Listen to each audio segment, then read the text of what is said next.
Hello guys, आज मेरे kitchen में बनने वाले हैं मेथी के लड्डू। वो भी ठंडी के दिन में बनते ही हैं। तो हमने 1 चम्मच मेथी को रोस्ट करके एक प्लेट में डाल दिए हैं। उसे ठंडा होने के बाद अच्छे से उसे कूट लेंगे बारीकी से। यहाँ 2 कप हमने अलसी लिए हैं, जो हमारे यूपी बिहार में से तीसी भी बोलते हैं, और इसे अच्छे से रोस्ट कर लेना है। ये ठंडी के मौसम में ही ये सब लड्डू बनते हैं और खाए जाते हैं, ताकि शरीर भी हिट रहे, हड्डियों को मजबूत रखे और पेट भी खराब नहीं होते। ठंड गर्मी में खाएंगे तो ऐसे ही हिट रहेंगे ऊपर से, और इसका हिट नहीं बर्दाश्त होता है। इसीलिए खासकर ठंडी के मौसम में ही ये मेथी का लड्डू हो गया, तीसी का लड्डू हो गया, या गोंद का लड्डू हो गया, ये सब बनाकर आदमी खाते हैं, ताकि सर्दी के अनुसार शरीर को गर्माहट बने रहे। तो जो मेथी है वो भी हिट है, अलसी है वो भी हिट है, मतलब गर्मी है। घी भी गर्माहट देती है, मतलब शरीर के लिए फायदे करते हैं। तो इसमें अनेकों तरह के विटामिन है।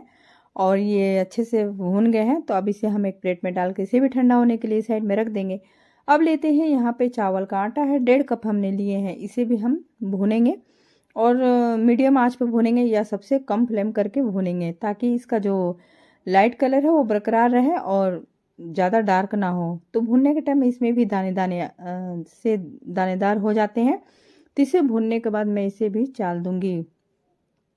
और याद रहे, इसमें बहुत सारे चीज़ गिरेंगे जो ठंडी के लिए बहुत ही फायदेमंद रहते हैं।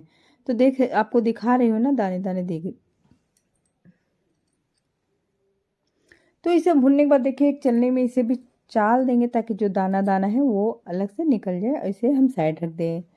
तो यहाँ पे जो अलसी है उसे भी हमने ठंडा होने के लिए रखे थे, तो अब इसे भी हम ग्राइंडर करेंगे। तो देखिए, हाथ से मसलने से पूरे अच्छे से मसल जा रहा है, मतलब पाउडर हो जा रहे हैं।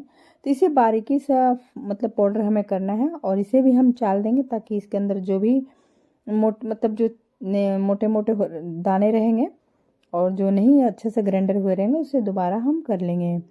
तो इसे चालना बहुत ही ज़रूरी है। और बहुत लोग क्या करते हैं कि इसी तरह डायरेक्ट डाल देते हैं। देखिए, चालने के बाद उतना सारा निकला ना। तो इसी तरह अब यहाँ पे डाल देंगे, जो हम मेथी हमने भून के रखे थे ना, उसे भी डाल देंगे। अब यहाँ पे हमने लिए हैं टोटल 500 ग्राम गुड़ है।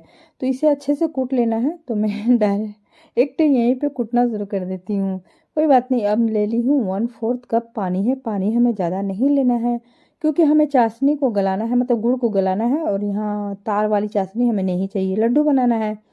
तो इसीलिए हाथों में जब इसके गल जाएंगे गुड़, हाथों में जब हम इसके पेस्ट को उठाएंगे, और दोनों हाथ से जो मतलब जो मीठा जो चप चप करते हैं ना, मतलब उस तरह से हमें चाहिए।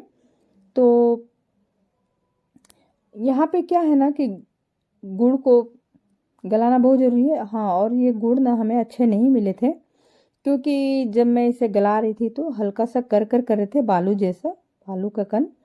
तो यहाँ पे क्या, मैं इस गुड़ को गलाने के बाद थोड़ा सा टाइम लगते हैं। देखिए, एक उबाल आ गए हैं, और यहाँ पे फ्लेम को हम बंद कर दिए हैं। तो आप देख सकते हैं मेरे उंगली को कि हमें सिर्फ चट चट चाहिए, और ज़्यादा हमें चाशनी नहीं चाहिए, मतलब तार वाली चाशनी नहीं चाहिए।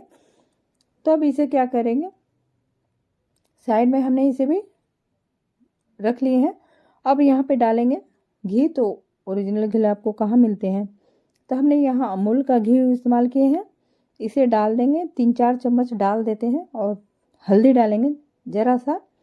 यहाँ पे आप सरसों तेल भी डाल सकते थे, लेकिन सरसों तेल मैंने नहीं डाले। सरसों तेल के बदले मैंने पूरे घी ही डाल दिए। इसे चम्मच से मिला रही हूँ। चम्मच से नहीं मिलेंगे तो फिर दोनों हाथों का इस्तेमाल करेंगे। जिस तरह मोयम हम लोग मिलाते हैं ना मैदे के लिए, मतलब कचौड़ियाँ बनाते हैं, तो दोनों हाथों से इसमें मिलाएंगे। जो घी है अच्छे से मिल जाए, तभी तो लड्डू बनेंगे ना अच्छे से। तो देखिए, चार तरफ से मिलाते मिलाते जब नहीं मिलते हैं, तब मैं लास्ट में हाथों का इस्तेमाल करती हूँ। और बहुत जल्दी हो जाते हैं, क्योंकि हाथ से करना, एक चम्मच से करना, अंतर हो ही जाते हैं। तो फिर दोनों हाथों से इसे मिलाइए। जो घी तो गले नहीं थे, चाहे आप गला के भी डालेंगे तो भी आपको मिलाना ही पड़ेगा, मोयम के जैसे। तो यहाँ पे देखिए, अब मैं गुड़ को डालूंगी। तो यहाँ पे गुड़ आप धीरे धीरे डालें, क्योंकि सारे गुड़ को डाल देंगे तो आपको प्रॉब्लम होगा। मान लीजिए नरम पड़ गए तो लड्डू तो नहीं बनेंगे। इसलिए धीरे धीरे गुड़ को डालें और इसे मिलाते रहें।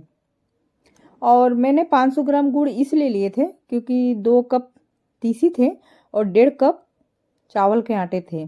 चावल का आटा आप चाहेंगे तो बराबर कर सकते हैं तीसी के, लेकिन मैंने 1.5 कप ही लिए, कभी कभी बराबर भी लग जाते हैं। तो यहाँ पे 500 ग्राम गुड़ बिल्कुल लग जाते हैं, बिल्कुल बचते नहीं, मतलब 2 चम्मच के करीब बचते हैं। तो इसका मेजरमेंट मैंने आपको बता रही हूँ कि आपको इतना ही लेना है। और धीरे धीरे मैं गुड़ डालूंगी और मिलाते जाऊंगी।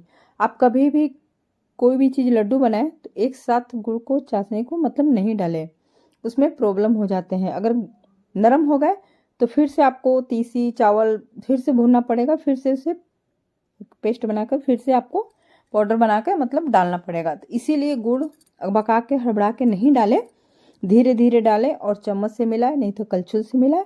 तो देखिए यहाँ पे, और ये 2 कप तीसी और 1.5 कप चावल का आटे का मेजरमेंट मैं आपको बता रही हूँ।